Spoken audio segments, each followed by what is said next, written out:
Hello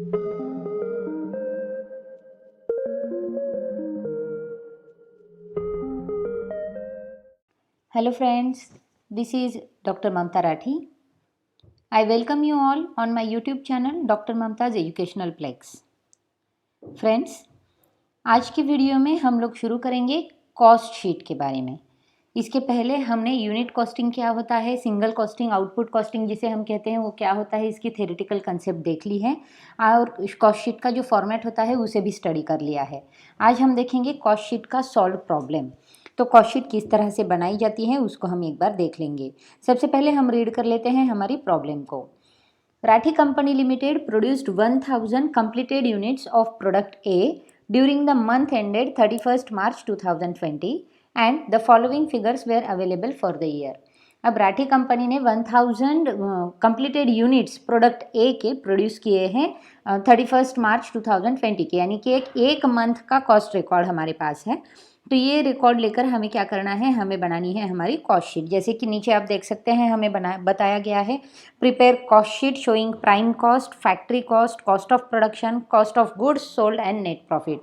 तो हमें ये सारे एलिमेंट्स जो है हमारे कॉस्ट शीट के वो सारे सॉल्व करने हैं, दिखाने हैं।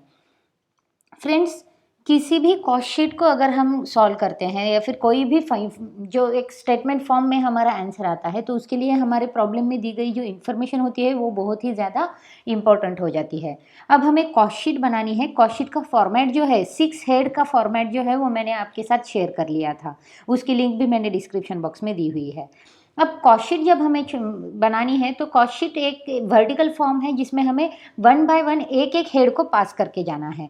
तो हमारे पास जो सारे हेड्स हैं वो सही समय पर सही हेड के नीचे लिखने ज़रूरी है, क्योंकि वहाँ पर अगर उसका रिकॉर्डिंग होगा तो हमारी कॉस्ट शीट सही आएगी।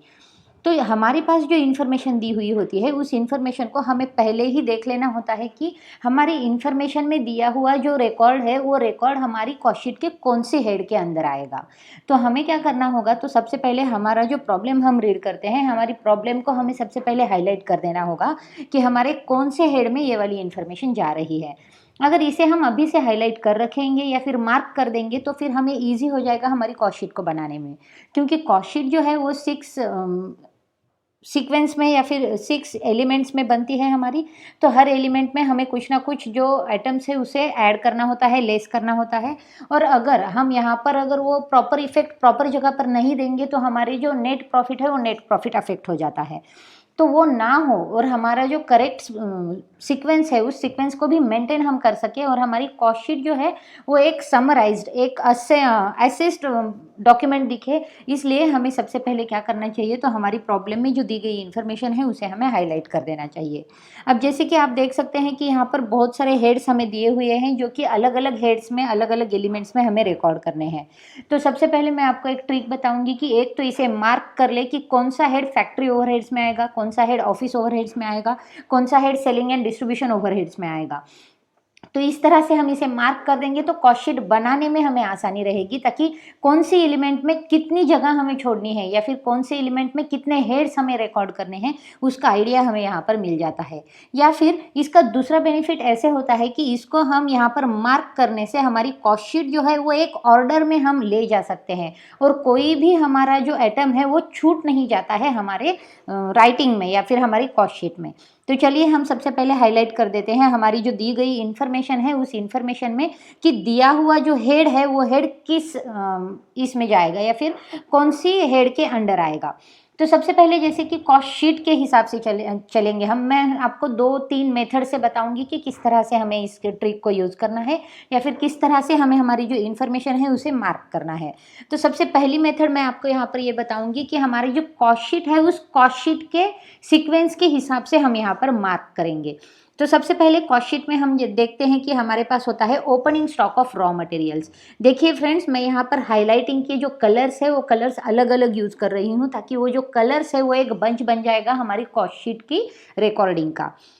तो सबसे पहला जो हमारा रिकॉर्डिंग होता है कॉस्ट शीट में वो होता है हमारे opening stock of raw materials, purchases of raw materials के, कैरेजेस इनवर्ड के, साथ ही साथ closing stock of raw materials के।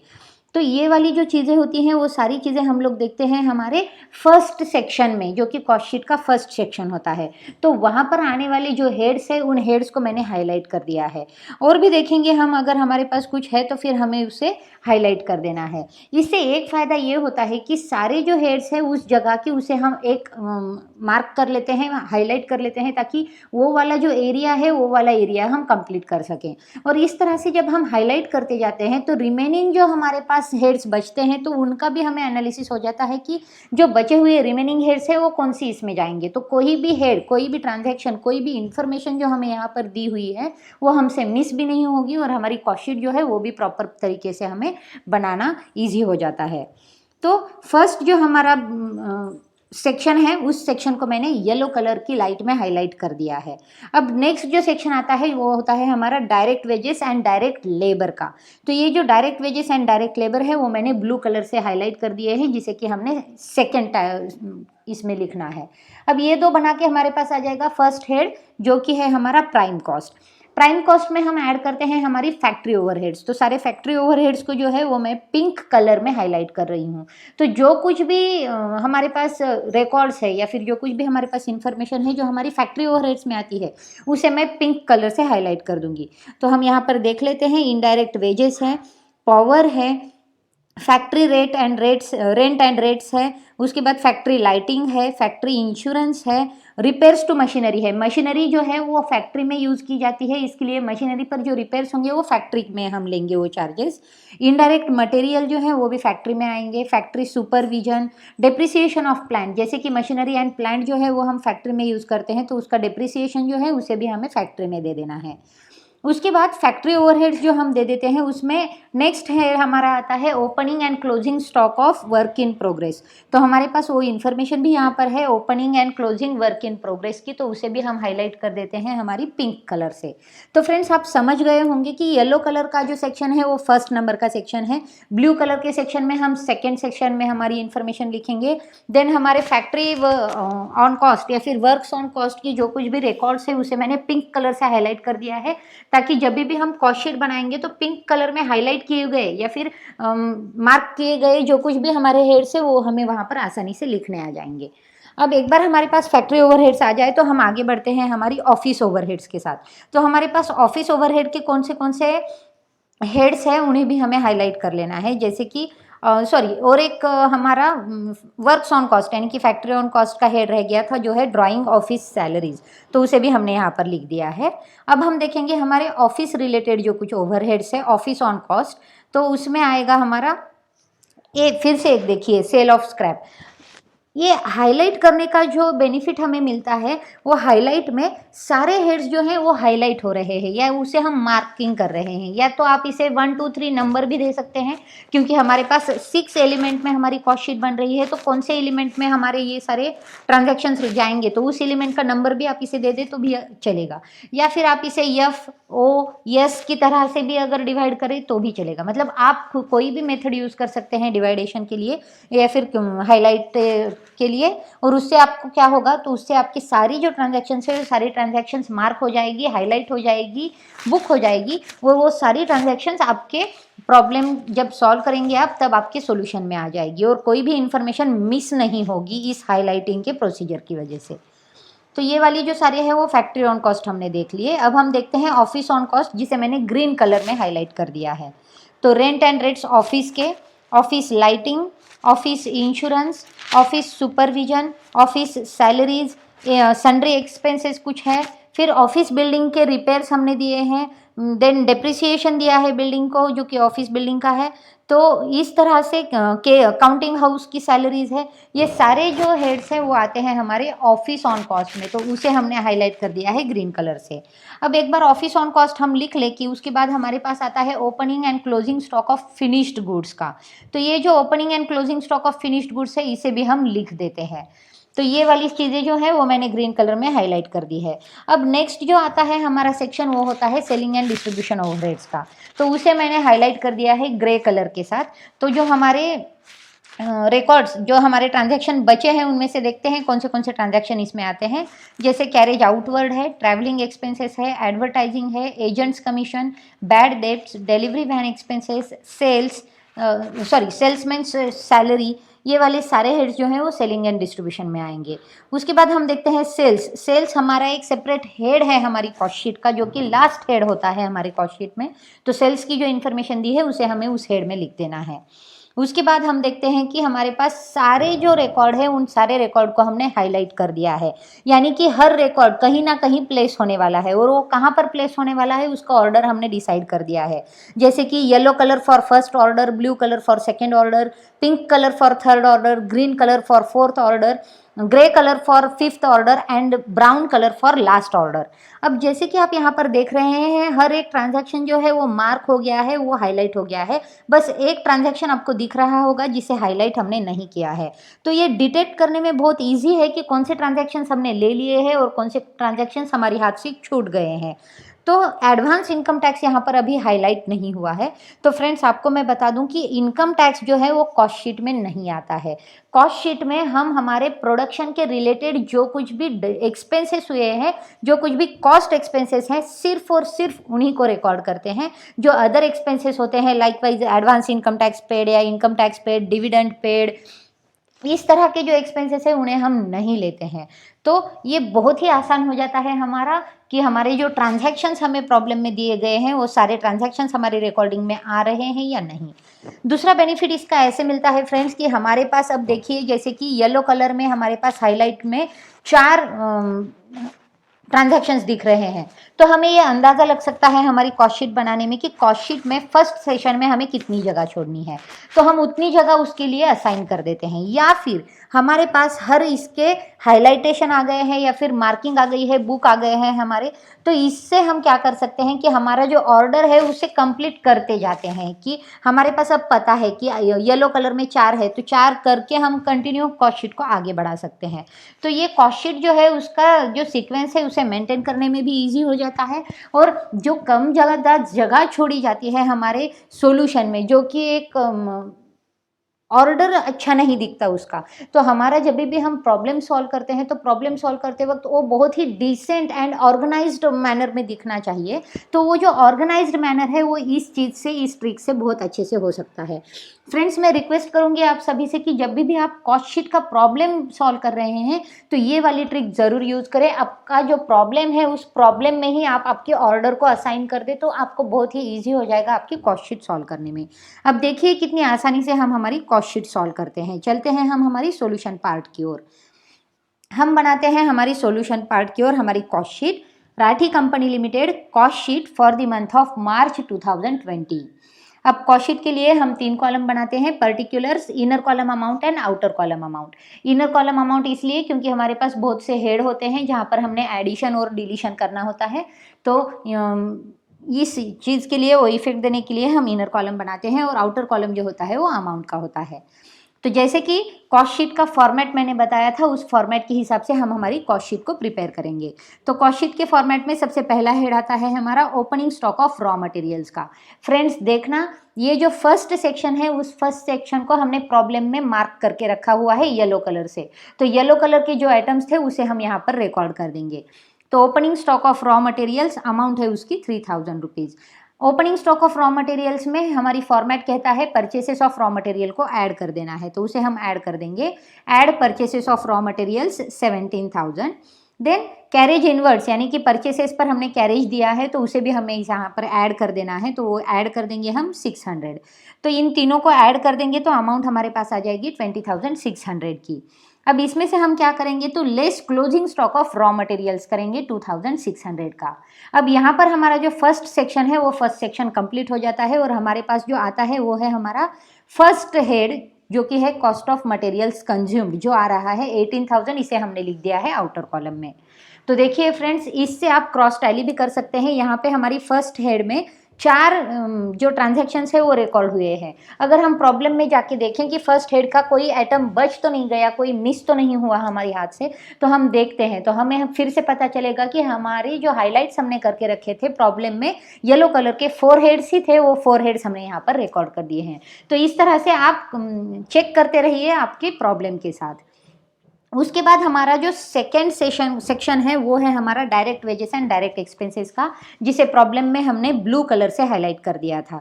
तो वो हम कर देते हैं फॉर्मेट में। हमें जैसे बताया है कि direct wages and direct expenses को हम ऐड कर देते हैं हमारी कॉस्ट ऑफ मटेरियल्स कंज्यूम में। तो हम ऐड कर देंगे डायरेक्ट वेजेस को जो कि है 24,000 के, एंड डायरेक्ट एक्सपेंसेस जो है 12,000 के। तो इसे ऐड कर देते हैं कॉस्ट ऑफ मटेरियल्स में, तो हमारे पास आ जाएगी प्राइम कॉस्ट जो कि है 54,000 की। देखिए direct wages and direct expenses, दो ही आइटम ब्लू कलर में थे, हाईलाइट में थे, तो वो दोनों भी आइटम्स हमने यहाँ पर ले लिए हैं, और हमारा जो फर्स्ट एलिमेंट है प्राइम कॉस्ट का वो हमने कंप्लीट कर लिया है। हम आगे बढ़ते हैं हमारे प्राइम कॉस्ट के साथ। तो प्राइम कॉस्ट हमारे पास आ गई है 54,000 की। अब इसमें हम ऐड करते हैं हमारे फैक्ट्री ऑन कॉस्ट और वर्क्स ऑन कॉस्ट। अब हमारे जो फैक्ट्री रिलेटेड एक्सपेंसेस होते हैं उन सभी एक्सपेंसेस को हम यहाँ पर ऐड कर देते हैं। अब प्रॉब्लम में हमारे जो फैक्ट्री रिलेटेड एक्सपेंसेस थे उन्हें हमने पिंक कलर में हाईलाइट करके रख दिया था। तो पिंक कलर में हाईलाइट हुए हुए जितने भी ट्रांजैक्शंस है उन सभी को हमें यहाँ पर रिकॉर्ड कर देना है। तो चलिए शुरू करते हैं हम वन बाय वन।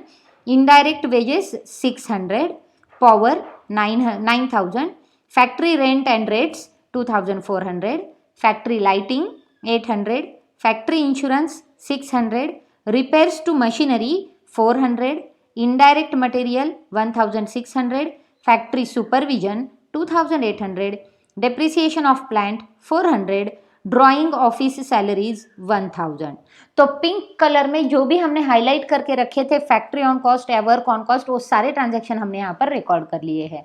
आप काउंट कर सकते हैं कितने आपने वहाँ पर मार्क किए हैं और कितने आपने यहाँ पर लिखे हैं। इससे आपको ईजिली फाइंड आउट कर लेना आप फाइंड आउट कर सकते हैं कि कौन सा हेड हमारे पास रिकॉर्ड कर लिया गया है और कौन सा हेड अभी भी रिमेन है, हमने रिकॉर्ड नहीं किया है। तो फैक्ट्री ऑन कॉस्ट की टोटल हम कर देंगे तो टोटल आती है हमारी 19,600 की। अब हमारे जो फैक्ट्री ऑन कॉस्ट आते हैं उसमें से हम क्या करते हैं, तो हमारे वर्क इन प्रोग्रेस के ओपनिंग एंड क्लोजिंग बैलेंस का एडजस्टमेंट करते हैं। तो सबसे पहला हेड आता है हमारा add opening balance of work in progress, जिसे भी हमने पिंक कलर में हाईलाइट करके रखा हुआ था। तो वो है 2,400। इसे ऐड करने के बाद हमारी टोटल बन जाती है 22,000 की। अब इसमें से हम माइनस कर देंगे closing balance of work in progress को, जो कि है 3,000 का। तो इसे हम क्या कर देंगे, इसमें से माइनस कर देंगे तो अमाउंट आ जाएगी हमारे पास 19,000 की। उसी के साथ हमारे पास sale for value of scrap भी दिया हुआ है, तो उसे भी हम माइनस कर देंगे जो कि है 1,000 की। तो उसे माइनस करने के बाद हमारे पास जो फाइनल अमाउंट आ रही है वर्क्स ऑन कॉस्ट की वो है 18,000। तो ये जो 18,000 की अमाउंट है उसे हमें क्या कर देना है, हमारी प्राइम कॉस्ट में ऐड कर लेना है। तो प्राइम कॉस्ट में ये अमाउंट जो हम ऐड करेंगे तो हमारे पास आ जाएगा हमारा सेकेंड एलिमेंट जो है वर्क्स और फैक्ट्री कॉस्ट, जो कि आया है 72,000 का। तो हमारा वर्क्स और फैक्ट्री कॉस्ट हमारे पास आ गया है। अब इससे हम और आगे बढ़ते हैं हमारी फॉर्मेट के साथ। तो वर्क्स और फैक्ट्री कॉस्ट में अब हम ऐड करेंगे हमारे administration for office on cost, या फिर office cost, office overheads, administrative overheads जो कुछ भी है उसे हम यहाँ पर लिख देंगे। अब जो कुछ भी हमारे ऑफिस ओवरहेड्स थे उसे हमने प्रॉब्लम में हाईलाइट करके रखा था ग्रीन कलर में। अब ग्रीन कलर के जो जो ट्रांजैक्शंस है उन सभी को हम यहाँ पर ऐड कर देंगे। फ्रेंड्स, आपको एक बात समझ आ गई होंगी कि हम लोग सीक्वेंस में आगे बढ़ रहे हैं, यानी कि हमारे पास ये टेंशन नहीं है कि कितनी लाइन्स छोड़नी है, कौन सा आइटम रह गया है। प्रॉब्लम में नीचे जाके देखते हैं कोई आइटम है क्या जो यहाँ पर लिखना है, तो उसकी झंझट नहीं रहती है। और हमें यहाँ पर जो हाईलाइट का एक बेनिफिट मिलता है कि हमारा जो फॉर्मेट है वो बहुत ही ऑर्गेनाइज तरह से हम कर सकते हैं, और जो इफेक्ट है वो सही समय पर सही टाइम पर हमें यहाँ पर देना भी इजी हो जाता है। जैसे कि प्लस माइनस के इफेक्ट हमें देने हैं तो वहीं के वहीं हम दे सकते हैं, कोई भी ट्रांजैक्शन हमारा पीछे नहीं छूटता है। तो हम जो ग्रीन कलर में हाईलाइट किए गए हमारे ऑफिस ऑन कॉस्ट थे उन सभी को यहाँ पर लिख लेंगे हमारे ऑफिस कॉस्ट में, जो कि है salaries of office staff 9,200, office rent and rates 2,200, office lighting 1,000, office insurance 800, office supervision 1,000, sundry expenses 1,800, repairs to buildings 400, depreciation of buildings 600, counting house salaries 1,000। इन सभी का टोटल करके हम आउटर कॉलम में ले लेंगे जो बनता है 18,000 का। अब ये जो ऑफिस ऑन कॉस्ट है इसे ऐड कर देंगे हम हमारी फैक्ट्री कॉस्ट में, तो हमारे पास आ जाएगा नेक्स्ट एलिमेंट जो कि थर्ड नंबर है हमारा कॉस्ट ऑफ प्रोडक्शन 90,000 रुपीज़ का। फ्रेंड्स, हमने फैक्ट्री ऑन कॉस्ट भी ऐड कर लिया और ऑफिस ऑन कॉस्ट भी ऐड कर लिया। अब इसे कैसे याद रखें? तो सिंपल ट्रिक ये है कि जब भी हम ट्रेडिंग अकाउंट बनाते हैं तो ट्रेडिंग अकाउंट के डेबिट साइड में हम जो कुछ भी एक्सपेंसेस लिखते हैं वो सारे एक्सपेंसेस आ जाते हैं हमारे फैक्ट्री कॉस्ट में, और प्रॉफिट एंड लॉस अकाउंट में हम जो भी एक्सपेंसेस लिखते हैं वो सारे एक्सपेंसेस आ जाते हैं हमारे ऑफिस ऑन कॉस्ट में। तो फैक्ट्री रिलेटेड एक्सपेंसेस जो हैं वो वर्क्स कॉस्ट में जाएंगे और profit and loss related expenses जो हैं वो हमारे ऑफिस ऑन कॉस्ट में जाएंगे। बहुत ही सिंपल तरीके से आप इसे याद रख सकते हैं। वहां पर बस हम अकाउंट फॉर्मेट में करते हैं, यहाँ पर हम वर्टिकल स्टेटमेंट फॉर्मेट में काम कर रहे हैं, लेकिन इफेक्ट जो है वो इफेक्ट सेम ही है, तो उसे हम इस तरह से याद रख सकते हैं। अब हमारा जो कॉस्ट ऑफ प्रोडक्शन आ गया है थर्ड एलिमेंट, उसमें से हम क्या करेंगे, हमारे opening stock of finished goods को ऐड कर देंगे और closing stock of finished goods को माइनस कर देंगे, जिसे भी मैंने प्रॉब्लम में हाईलाइट करके रखा है ग्रीन कलर में। तो पहले हम इफेक्ट देते हैं add opening stock of finished goods का, जो कि है 18,000। इसे ऐड करने के बाद हमारी अमाउंट आ जाएगी 1,08,000 की। उसमें से हम माइनस कर देंगे closing stock of finished goods, जो कि है 36,000 के। तो ये माइनस करने के बाद जो अमाउंट हमारे पास आ रही है वो है हमारा फोर्थ एलिमेंट, जो कि है हमारा कॉस्ट ऑफ गुड्स सोल्ड। तो कॉस्ट ऑफ गुड्स सोल्ड आ रहा है हमारा 72,000 का। तो कॉस्ट ऑफ गुड्स सोल्ड यानी कि फोर्थ एलिमेंट तक हम आ गए हैं। अब तक हमने प्राइम कॉस्ट निकाल दिया है, फैक्ट्री कॉस्ट निकाल दिया है, कॉस्ट ऑफ प्रोडक्शन ला लिया है और कॉस्ट ऑफ गुड्स सोल्ड भी हमारे पास आ गया है। अब हम आएंगे हमारे नेक्स्ट स्टेज में, जो कि है हमारा सेलिंग एंड डिस्ट्रीब्यूशन ओवरहेड्स का। हमारी कॉस्ट ऑफ गुड्स सोल्ड में हम हमारे सेलिंग एंड डिस्ट्रीब्यूशन ओवरहेड्स को ऐड कर देते हैं। अब सेलिंग एंड डिस्ट्रीब्यूशन ओवरहेड्स भी प्रॉफिट एंड लॉस अकाउंट में ही पाए जाते हैं। अब ये कौन से ओवरहेड्स होते हैं या फिर इसे हम कैसे सेग्रीगेट करें? तो देखिए फ्रेंड्स, जो कुछ भी ऑफिस रिलेटेड एक्सपेंसेस हैं उसे हमने ऑफिस कॉस्ट में देख लिया था, लेकिन जो एक्सपेंसेस होते हैं जो कि हमारा प्रोडक्ट फिनिश्ड गुड्स होने के बाद आते हैं उन सबको हम सेलिंग एंड डिस्ट्रीब्यूशन ओवरहेड्स में लिखते हैं। अब एक हमारा प्रोडक्ट जो मैन्युफैक्चरिंग प्रोसेस में था वो फिनिश्ड गुड्स में आ गया है, गुड्स हमारा बन के रेडी है, लेकिन अभी भी वो सेलिंग के लिए रेडी नहीं है, तो उसके ऊपर कुछ एक्सपेंसेस देने बाकी है, जैसे कि उसको हमें पैकिंग करनी होती है, ब्रांडिंग करनी होती है, उसको हमें वेयरहाउस में पहुंचाना होता है, वेयरहाउस से हमें मार्केट एरिया में पहुंचाना होता है, प्रोडक्ट की इन्फॉर्मेशन जनरल पब्लिक को देने के लिए एडवर्टाइजिंग करनी होती है, प्रमोशन करने होते हैं, सेल्समैन अपॉइंट करना होता है। तो ये सारे जो काम होते हैं वो हमारा प्रोडक्ट बनने के बाद हमें करने होते हैं, जिसकी कॉस्ट जो है वो हमें हमारे प्रोडक्ट के साथ असाइन करनी जरूरी हो जाती है। तो फिनिश्ड गुड होने के बाद जो कुछ भी एक्सपेंडिचर हम इनकर करते हैं वो सारे आते हैं हमारे सेलिंग एंड डिस्ट्रीब्यूशन ओवरहेड्स में, तो उसे हम यहाँ पर लिख देंगे। प्रॉब्लम में हमने देखा है कि सेलिंग एंड डिस्ट्रीब्यूशन ओवरहेड्स जो कुछ भी थे उसे हमने ग्रे कलर में हाईलाइट करके रखा हुआ था, तो ग्रे कलर में हाईलाइट किए गए सारे ट्रांजैक्शन को हम यहाँ पर रिकॉर्ड कर लेंगे। उसमें आता है carriage outwards 400 rupees, travelling expenses 1,200 rupees, advertising 2,400 rupees, agents commission 3,000 rupees, salesman's salary 2,000 rupees, bad debts 200 rupees, delivery van expenses 600 rupees. इन सब का टोटल हम कर देंगे जो आता है 9,800 रुपीज़। अब ये जो सेलिंग एंड डिस्ट्रीब्यूशन ओवरहेड्स है उसे हम ऐड कर देंगे हमारी कॉस्ट ऑफ गुड्स सोल्ड में, तो हमें मिलेगा next element of cost sheet, जो कि है टोटल कॉस्ट ऑफ सेल्स, या फिर इसे हम कहते हैं टोटल सेल्स।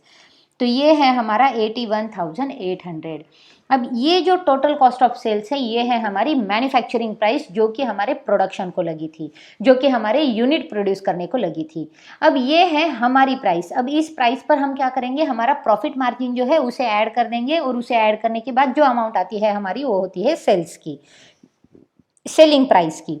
अब सेल्स जो है हमारी इस प्रॉब्लम में हमें प्रॉब्लम में ही बताए गए हैं, तो सबसे पहले हम क्या करेंगे, हमारी सेल्स को रिकॉर्ड कर देंगे। तो हमारा जो लास्ट हेड है, सिक्स्थ हेड सेल्स का, वो हम यहाँ पर रिकॉर्ड करते हैं, जो है 1,04,000 का।